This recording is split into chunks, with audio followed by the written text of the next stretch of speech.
मुंडे नहीं है उसकी गाड़ी। थोड़ा भूपेंद्र थोड़ा थोड़ा दूर हो जाओ। अभी ना हेलो हेलो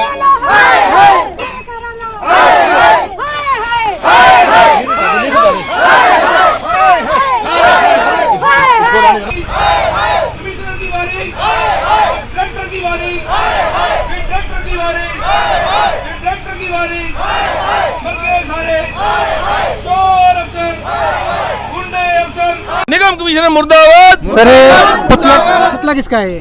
पुतला है जी नगर निगम का मुख्य सफाई निरीक्षक अविनाश सिंगला। महाचोर, महाझूठा, महाठग है।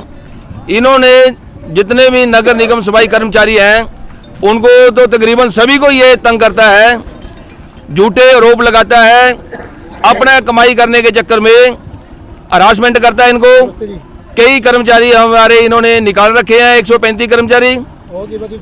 कईयों की तनख्वाह नहीं देते ये, कईयों की ट्रांसफर करता रहता अपनी मर्जी से और 10-15 के चक्कर में लालच में हरासमेंट करता है। हमारे कई और डिमांडें भी इनकी है, तेल साबुन नहीं टाइम पर मिलता, और चीज़ें नहीं मिलती टाइम से, देता है तो घटिया सामान देता है। हर किस्म से बेईमान है, हर तरह की कोशिश करता भी कहीं ना कहीं से मैं चोरी चक्का करूं, अपना घर भरूं। और हमारी ये है निगम कमिश्नर से भी हमारी मुलाकात 15 फरवरी को हुई थी 2023 को। उन्होंने ज़्यादातर डिमांडें हमारी जो मान ली थी। अविनाश सिंगला भी वहाँ मौजूद था, सुप्रिटेंडेंट भी वहाँ के मौजूद थे, मीटिंग में सारे इनके अधिकारी बैठे हुए थे। लेकिन मेन रोल अविनाश सिंगला का है, जो किसी तरह से कमिश्नर साहब को गुमराह कर रहा है और नीचे के कर्मचारियों को तो कर ही रहा है, शुरू से 100% गुमराह कर रहा है। हमारा ये कमिश्नर साहब से भी निवेदन है, आज तो हम अविनाश सिंगला का पुतला दहन करेंगे।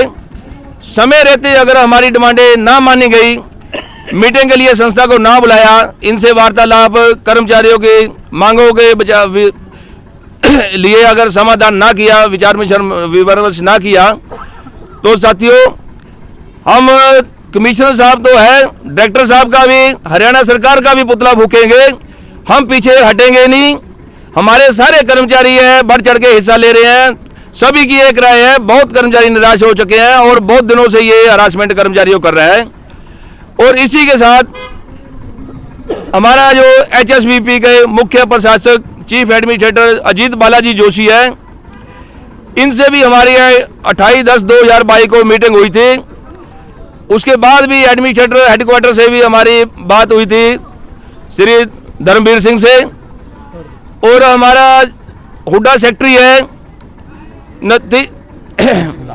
सतीश सिंगला, उनसे भी कई बार वार्तालाप हो चुका है।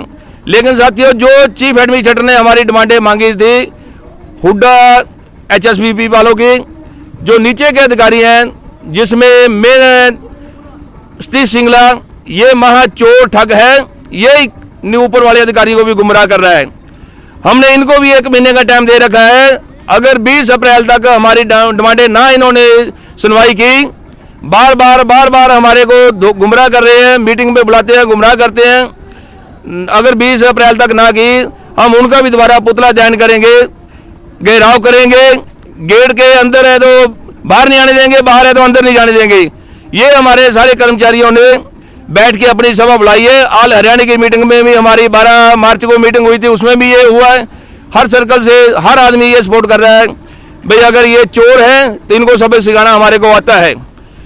बाकी हमारे रामपाल पारखी जी हैं, ये अपने विचार रखेंगे। धन्यवाद साथियों। सर फिर से एक सवाल, पुतला किसका है, आगे मुद्दे क्या हैं? ये पुतला है अविनाश सिंगला, जो मुख्य सफाई निरीक्षक है। उससे दूसरे कर्मचारियों से मिलके, दूसरी यूनियन से मिलके हमारा काम रोका है। दूसरी यूनियन भी वही बात बोलती है, ये भी वही बात बोलता है, कहते ये काम नहीं होने के। क्यों नहीं होने का? हम कोई गलत काम तो करा नहीं रही। वही है, उनसे 8 जमीन मिल जाती है, हम देते नहीं, बस ये रोड़ा है हमारा, और क्यों रोड़ा नहीं। और 15 फरवरी को कमिश्नर साहब से हमारी बात हुई थी, सारा काम हो गया था। कमिश्नर साहब आपका काम जोड़े इलाके को होगा, मगर जी 135 कर्मचारी जो हटा रखे हैं, पहले तो उनको लो। तो कमिश्नर साहब ने ये कहा था जो टेंडर होएगा उसमें आपको 135 कर्मचारी तब लगाए जाएंगे। तो हमने ये कहा था चल ठीक है जी, बाकी जो मेन काम होने वाला का है वो तो करो। तो उसने कहा था पढ़े लिखे सुपरवाइजर होंगे। पढ़े लिखे सुपरवाइजर के बारे में बात करी 3 पोस्ट हमने जगह खाली बता दी, वो नहीं लग रहा। लेकिन उसका मैं करने का मतलब ये 8 नहीं तो मैंने उसको दे दे तो काम कर देगा नहीं। दूसरी यूनियन भी यही बात बोलती है, ये बोलता है, तो इसका दूसरी यूनियन की वजह से हमारा काम नहीं कर रहा हूँ। तो इसलिए हम कहते हैं तो सरकार तुरंत इसका बदली करे या इस पर एक्शन ले, नहीं तो हम दूसरा रूप धारण करेंगे आपका। फिर धन्यवाद। कहीं ना कहीं प्रदर्शनकारी आरोप लगाते दिखाई दे रहे हैं। आगे आप वीडियो को शेयर करते रहें और लाइक करते रहें। धन्यवाद। मेरा मानना ये है, पहले भी इन्होंने हमारे साथ ऐसे ही अन्याय अत्याचार किया है। मैं 2016 की लगी हूँ, मेरा नाम गीता है, मैं पिंजौर से आती हूँ। इन्होंने पहले भी हमारे को मिट्टी गोली दी थी और आज तक देते ही आए हैं। इन्होंने पहले भी हमारे साथ, पहले जर्नैल सिंह ने किया था ईओ ने, अब ये हमारे साथ कर रहा है। इन्होंने पहले 1 साल हो गया मैं ड्यूटी करती थी, इन्होंने कम से कम मेरी 6-7 बार बदली करी है। कभी पुलिस लाइन में, कभी नाडा साहब, कभी चंडी मंदिर, चंडी कोटला, इसने पता नहीं कहाँ कहाँ बदली करी है। मेरे साथ भी इसने बहुत अन्याय करा और सभी लेडीज़ों के साथ ऐसे ही करता है ये। इसके साथ सभी मिले हुए हैं, मुझे नहीं पता ये कौन कौन मिले हुए हैं, पर हमारा साथ कोई नहीं देगा, हम कहाँ जाएं। लेडीज के साथ इतना अन्याय और अत्याचार क्यों हो रहा है? मैं सरकार से दरखास्त करती हूँ, पूछना चाहती हूँ। क्या अन्याय हुआ आपके साथ? हमारे साथ ये अन्याय हुआ है सर, हमें इतने साल हो गए, जो हमारे 6-6 महीने हो गए जिनको लगे वो निगम में आ गए। हम निगम में क्यों नहीं आए? हम 4-5 लेडीज़ थी, हम ऐसे कैसे ही घूम रहे हैं आज तक। पहले हमें निगम में से निकाल दिया गया, ट्रॉली हेल्पर बनाया गया। ट्रॉली हेल्पर से अब हमें 2-3 साल की जगह हमें सिर्फ 1-1.5 साल काम करने के लिए दिया और फिर हमें निकाल दिया गया। ट्रॉली हेल्पर की पोस्ट कहाँ है? कहाँ, कौन से उसमें है?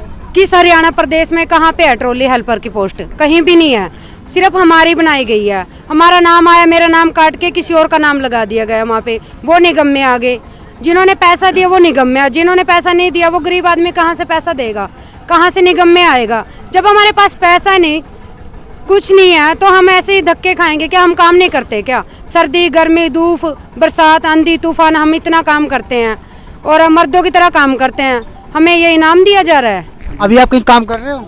नहीं, हमें कम से कम 1-1.5 साल हो गया, इन्होंने बाहर ही निकाल दिया हमें। आप रोजी रोटी कैसे ना कोई नोटिस दिया, ना कोई कुछ लिख के दिया। कम से कम इन्होंने देना तो चाहिए, कोई मांग पत्र कुछ तो लिख के दे, हमें नोटिस तो दे। मेन मुद्दा घर क्या चल रहा है आपका?